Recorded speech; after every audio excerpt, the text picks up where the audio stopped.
Hello, this is Ralph at HoppeLocks.com. What we have here is a Hoppe Lock.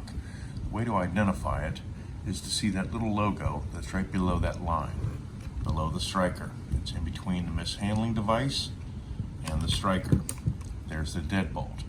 Now, first thing you got to know about getting a replacement gearbox is A, do you have a mishandling device?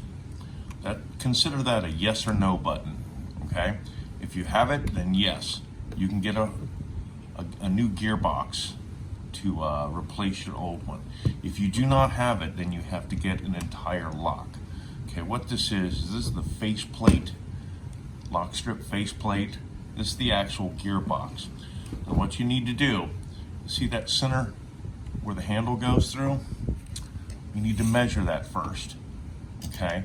From the faceplate to the center, it's going to be 1 3/4. Then you measure the actual deadbolt throw, which is 1 inch. And that's exactly will tell you what size your gearbox needs to be. All right, thank you very much.